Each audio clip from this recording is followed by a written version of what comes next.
कि हमारे घर में महाराज केवल बेटियां हैं, परीक्षित जी, बेटा नहीं है। तो ध्यान रखना, हमारा कन्हैया बेटी उसी घर में देता है जिस घर की औकात बेटियों को पालने की होती है।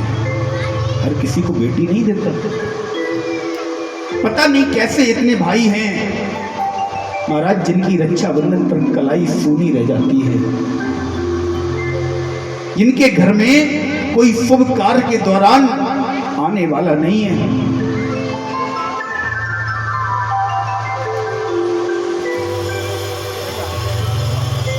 महाराज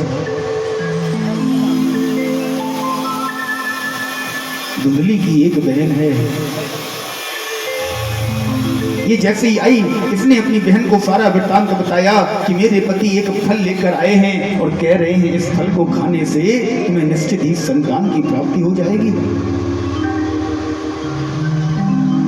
उस बहन ने कहा तुम चिंता मत करो, तुम अपने पति से कह देना कि तुमने फल खा लिया, और अगर फल का परीक्षण करना है कि इस फल को खाने से संतान होगी या नहीं, तो बाहर जो गौ माता है ना, गौ माता को इस फल को खिला दो।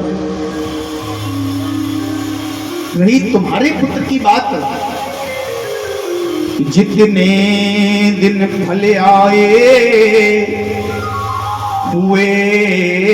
हुआ उतना ही गर्व हमारा है। जितने दिन इस फल को आए हुए हैं उतना ही गर्व मेरा है। तुम बस केवल एक काम करना, अपने पति को कैसे भी समझा लेना, मैं अपना बालक, अपनी संतान तुम्हें दे दूंगी, जिससे तुम्हें भी संतान प्राप्ति हो जाएगी और फल का परीक्षण गौ माता पर कर लिया जाए, संत भगवान की भी असलियत पता चल जाएगी।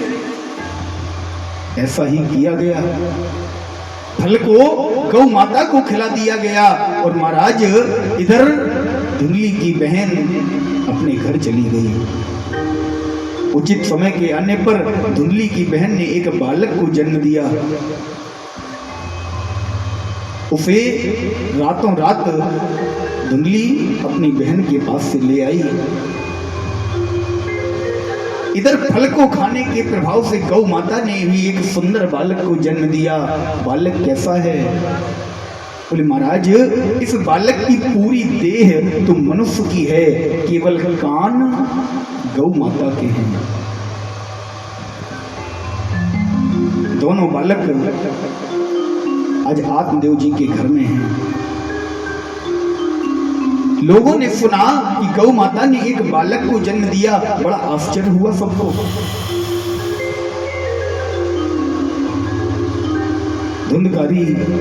धुंधली ने महाराज आज दोनों पुत्रों को बिठाकर आत्मदेव जी से कहा, पंडित जी इन दोनों का नामकरण संस्कार कीजिए।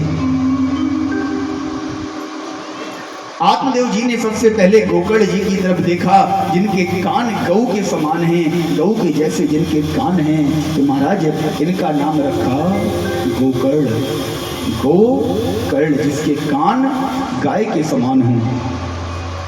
जब दूसरे पुत्र का नंबर आया तो धुंधली जो इसकी माता है वो कहने लगी ये मेरा पुत्र है, तो मैं इसका नाम अपने अनुरूप रखूंगी। मैं धुंधली तो मेरा पुत्र होगा धुंधकारी, ये मेरा पुत्र है। महाराज दोनों बालक एक ही घर में, एक ही परिवेश में, एक ही पिता के घर में, एक ही माता के लाड़ प्यार में दोनों बालक पल रहे हैं, लेकिन अंतर क्या हुआ? गोकर्ण पंडितो ज्ञानी धुंधकारी महाखला। गोकर्ण जी ज्ञानी हैं, वेद विशारद हैं, धर्म को मानने वाले हैं, धर्म का प्रचार प्रसार करने वाले हैं, लेकिन वही धुंधकारी महाराज महाखल, चोर, जुआरी, शराबी, इसमें ऐसे लक्षण हैं। महाराज ये वैश्यावृत्ति करने लगा। आत्मदेव जी इससे अत्यधिक परेशान हो गए। जब इसे धन नहीं मिलता तो इधर उधर ये चोरियां करता, डांके डालता, धन को ले जाकर कुसंग में खर्च करता, शराब पीता, मदिरा का पान करता, वैश्याओं की संगति करता। जब चोरी करने में कहीं बात नहीं लगती तो महाराज ये अपने पिताजी से धन मांगता, पिताजी से धन मांगता। काफी समय तक तो आत्मदेव जी देते रहे। एक दिन आत्मदेव जी ने मना कर दिया तो महाराज इसने अपने पिता पर हाथ उठा दिया, इसने अपने पिताजी को मारा। पिताजी को जब इसके द्वारा प्रताड़ित किया गया, ध्यान देना महाराज, ये वही आत्मदेव जी हैं और ये आत्मदेव जी की वही संतान है जिसके लिए अभी आत्मदेव जी आत्महत्या करने जा रहे थे। लोग औलाद के लिए तरसते हैं, ये वही औलाद है जिस औलाद के लिए आत्महत्या करने जा रहे थे। मेरे कोई औलाद नहीं है, मैं आत्महत्या कर लूंगा। आज उसी औलाद ने जब हाथ उठाया तो फिर घर से निकल पड़े, औलाद के कारण आत्महत्या करने जा रहे हैं।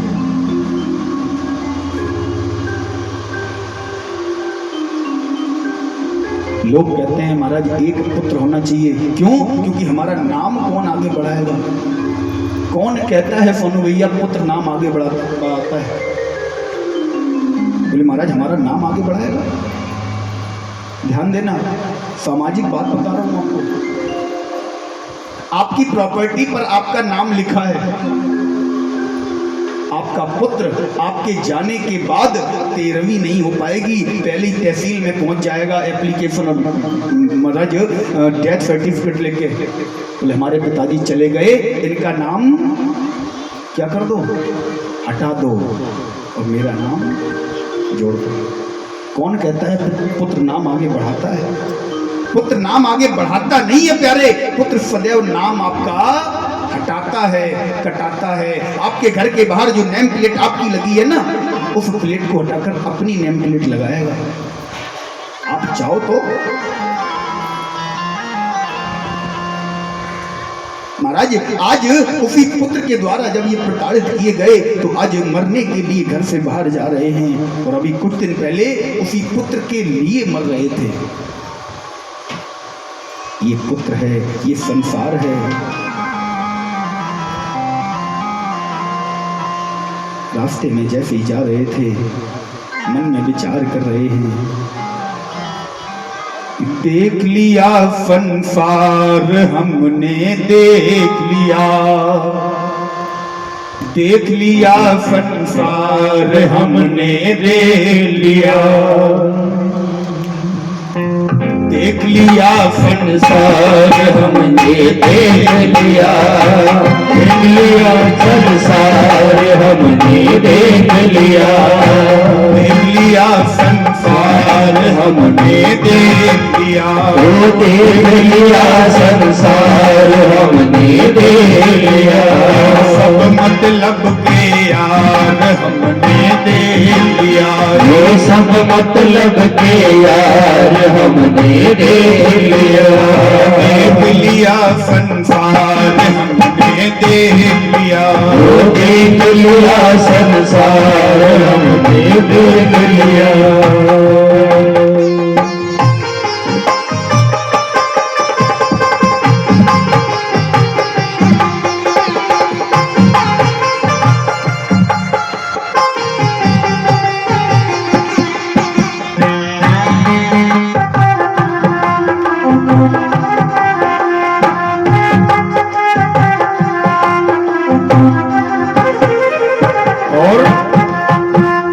निरोग धन जेब में जब तक, कब तक? बोले जब तक आपका तन निरोग है। तन निरोग धन जेब में जब तक, जेब में जब तक मन से सेवा करोगे तब तक, मन से सेवा करोगे तब तक, धन निरोग धन जेब में जब तक, धन निरोग जेब में जब तक, मन से सेवा करोगे तब तक, मन से सेवा करोगे जब तक, मानेगा परिवार हमने देख लिया, पाने का परिवार हमने देख लिया, मानेगा परिवार हमने देख लिया, ओ मानेगा परिवार हमने देख लिया, देख लिया संसार हमने देख लिया, ओ देख लिया संसार हमने देख लिया, सब मतलब के यार हमने देख लिया, सब मतलब के यार हमने देख लिया।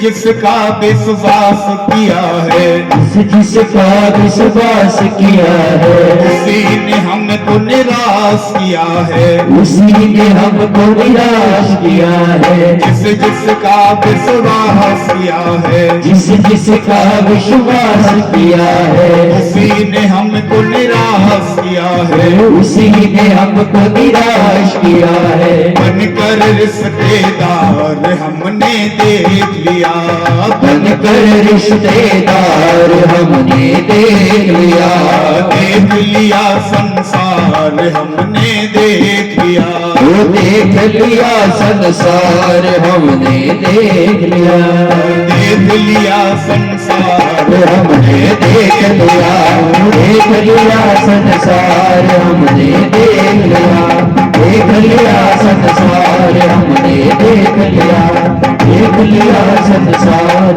हमने देख लिया। कैसा है संसार महाराज?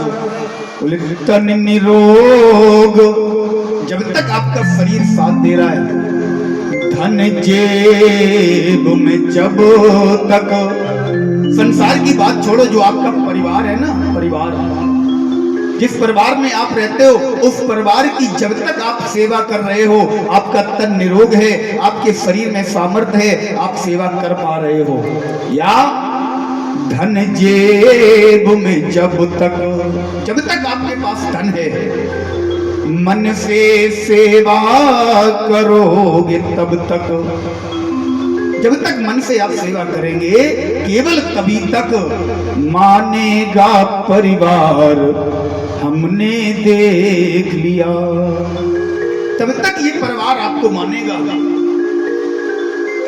और महाराज जिस दिन आपके हाथ से, आपके बैंक से धन खत्म हो जाएगा ना, उस दिन किसी रिश्तेदार के यहाँ भी जाओगे तो पता है क्या होगा? रिश्तेदार नमस्ते कहकर अपना पिंड छुड़ाएंगे, दरवाजे से ही आपको देखेंगे और कहेंगे भैया नमस्ते, जाओ यहीं से लौट जाओ। क्यों? क्योंकि आपके पास धन नहीं है, आप मुसीबत में हो, कहीं ऐसा तो नहीं कि महाराज कुछ मांगने आया हो, कुछ फायदा मांगने आया हो। आप 400-500 किलोमीटर दूर यात्रा करके भी जाएंगे ना, कहते हैं रिश्ता दूर का है, पानी तक नहीं पिलाएंगे। आप दरवाजे पर खड़े रहना, दरवाजे से ही आपको वापस कर देंगे, विदा कर देंगे। क्यों? क्योंकि अगर घर में 2 मिनट बैठा, पानी के लिए पूछा, तो कहीं ऐसा ना हो ये कुछ मांगने लग जाए। और यदि आपका समय अच्छा है, आप अच्छे पद पर आसीन हैं, आपके पास धन है, तो खास रिश्तेदार तो छोड़ो महाराज, दूर का भी रिश्तेदार होगा ना, वो भी घुमा घुमा के आपसे रिश्ता निकालेगा। अरे वो तो हमारे चाचा के ताऊ के ऐसे लगते हैं। दूर का रिश्तेदार भी आपसे सगा संबंधी बनने की कोशिश करेगा। तो जिस समय खराब है, सगा रिश्तेदार, क्लोज रिश्तेदार आपसे दूरियां बनाएगा। आज वही समय आत्मदेव जी का आ गया। महाराज रास्ते में गोकर्ण जी मिल गए। बोले पिताजी कहाँ जा रहे हो? बोले पुत्र मैं आत्महत्या करने जा रहा हूं। बोले क्यों? कि आज मेरे ही पुत्र ने, इसके लिए मैं दर दर भटका, यानी कितने मंदिरों में मत्थे टेके, यानी कितने सजदे किए, जाने कहां कहां मन्नत नहीं मांगी, आज उसी पुत्र ने मुझ पर हाथ उठा दिया। गोकर्ण जी ने कहा पिताजी कैसा पुत्र, कौन सा पुत्र?